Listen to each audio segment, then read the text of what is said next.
E aí, pessoal, tudo tranquilo? Professor Rafael, para a gente dar sequência aqui no nosso capítulo 18, né, da República da Espada, dessa vez analisar o governo do Floriano Peixoto. Né? No nosso último encontro, a gente viu a renúncia do Marechal Deodoro da Fonseca, né, naquele turbulento primeiro mandato da República. Né, o Marechal Deodoro da Fonseca vai cair, né, por meio de... um golpe, né? Aquela primeira revolta da Armada, a Marinha apontando os canhões e exigindo sua renúncia. Ele renuncia e aí quem assume é o Marechal de Ferro, o Marechal Floriano Peixoto. Este, né, não tinha metade da moderação do Marechal Deodoro da Fonseca, muito pelo contrário, era um conhecido radical. Né, a gente viu que ele liderou aquele grupo, né, na proclamação da República, que ficou conhecido como jacobinos. Né, ele estava embevecido naquele ideal do soldado cidadão que vai fazer a pátria, no salvacionismo, né, que já começava a render seus frutos dentro do exército e que vai amadurecer. Né?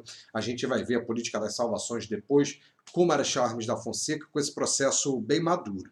E o Floriano Peixoto, então, entrou ao seu estilo. Né? Ele já entrou fechando o Congresso, intervindo nos estados, aproveitou a situação de caos e meteu a mão de ferro, né, no começo, que vai gerar algumas movimentações que a gente vai analisar. E até já vamos falar algumas outras coisas para a gente poder entrar na análise dessas movimentações. O Floriano Peixoto, ele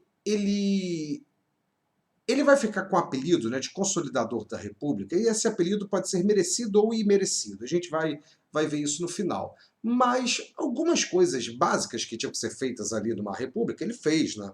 Instalou os cartórios eleitorais, o Floriano Peixoto, uma série de transições básicas, né? Uma espécie de síndico da república, ele fez e ainda adotou algumas políticas, né, como incentivo a moradias populares, educação pública, política de fornecimento de alimentos. Ele ainda tentou dar um outro jeito, né, para poder envolver setores populares nessa república recém-criada, que, como a gente viu, carecia bastante, né, de emocionar as pessoas, de ganhar os corações e mentes. Né? A república estava criada, precisava criar os republicanos. Só que o Floriano Peixoto assumiu dessa maneira e deixou transparecer que não estava nem um pouco afim de só completar o mandato do Marechal Deodoro da Fonseca, que ele queria, né, os 4 anos de governo, dizendo que os artigos que falavam sobre o vice assumir e só completar o mandato não valiam para eles, porque o presidente da República, o Marechal, e ele, Floriano, né, o Marechal Deodoro, e ele, Marechal Floriano, não teriam sido eleitos, então tudo aquilo só seria válido para presidentes eleitos. Então ele ignora aquilo. A Marinha, claro, novamente se manifesta, não sozinha, mas principalmente oficiais da Marinha soltam um manifesto, né, de 1892, desaprovando, questionando a legitimidade do Floriano Peixoto no poder. Ele ignora, né, e a gente vai ter a famosa Segunda Revolta da Armada. A Marinha, de novo, né, com Custódio de Melo Saldanha Gama, recorre a esse expediente, coloca os navios ali na Baía de Guanabara apontando seus canhões e exigem, né, o afastamento de Floriano Peixoto. Só que dessa vez a Marinha ficou isolada. Né? As elites políticas brasileiras olharam para isso e falaram: bem, a Marinha já derrubou um presidente, um marechal. Aí vai derrubar um segundo marechal. Daqui a pouco o cenário que a gente tem é a Marinha no poder. Né? Quem desses políticos civis ia conseguir segurar uma ofensiva dessa? Então, dessa maneira, as elites políticas ficaram tanto quanto reticentes, né, em relação a esse movimento, e o Floriano Peixoto reagiu duramente, né, de uma maneira que o Marechal Deodoro jamais faria. O Floriano Peixoto foi lá, montou uma esquadra com navios estrangeiros, navio alugado, navio comercial, né, uma esquadra que inclusive ficou conhecida, né, como está aí no slide, né, como a Esquadra de Papelão. Montou essa esquadra, mandou para cima, né, dos navios. A gente teve, né, bombardeios ali na Baía de Guanabara. Veja que essa república, né, começou quente. Né, e ele derrota essa segunda revolta da Armada. Essa marinha, então, derrotada, ela vai rumar, né, em direção ao sul do Brasil, para se juntar a uma outra revolta que surgia ali no sul, contestando, né, também Floriano Peixoto, que é aquela que ficou conhecida como a Revolução Federalista de 1893. O que se passa? Né? essa Revolução Federalista, ela é mais um episódio, né, mais um episódio de um conflito ali entre dois grupos, né, gaúchos, mas que representavam, né, dois projetos diferentes para o Brasil, né, e agora mais claramente para o Brasil.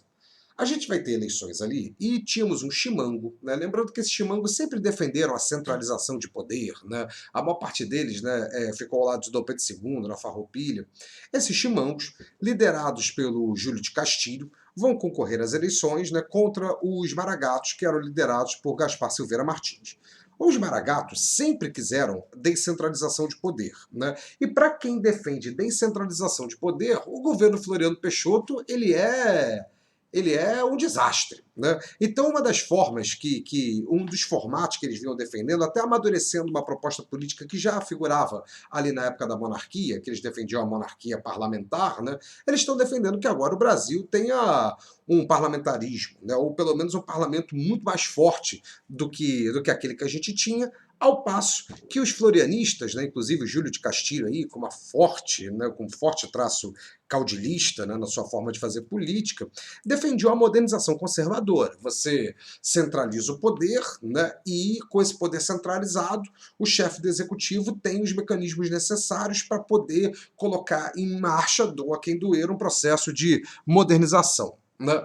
Então, quando o Júlio de Castilho vence, a gente vai ter, né, uma revolta, né, não vão aceitar, inclusive associando, né, o Júlio de Castilho ao Floriano Peixoto, e isso vai desencadear um conflito armado ali no Rio Grande do Sul que vai extrapolar os limites do Rio Grande do Sul, né?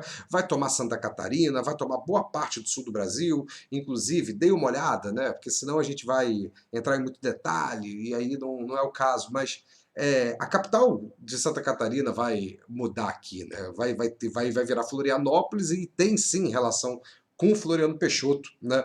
Esse nome. A gente teve um conflito ali e aí a Marinha Brasileira, que era de oposição ao Floriano, apoiava, né, os maragatos, né, de Gaspar Silveira Martins, ao passo que o exército de Floriano Peixoto, presidente da República, apoiava o Júlio de Castilho.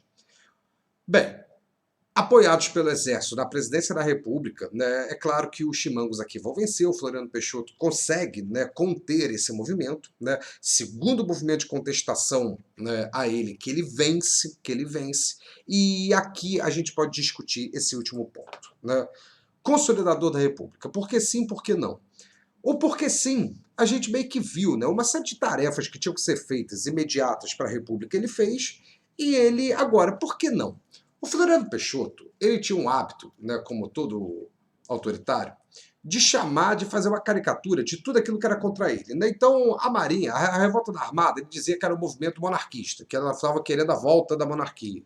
Quando contestava na Revolução Federalista, vocês querem desestabilizar a República. Então ele chamou todos os movimentos contra ele de movimentos desestabilizadores da República e que, portanto, ele vencendo esses movimentos, ele consolida a República, né? Marechal Deodoro proclama, ele consolida. Então é claro que esse título, né, é recheado de inclinações, né, pró, né, Floriano Peixoto, né? É claro que isso animou muita gente, mas também é evidente que é questionável, né? Ele, no final, né, em 1894, ele puxa eleições, e aí a gente vai ter o primeiro presidente da República eleito no Brasil, Prudente de Moraes, botando um ponto final nessa República da Espada e iniciando aquilo que a gente vai chamar de República Oligárquica, que a gente vê a partir da próxima aula.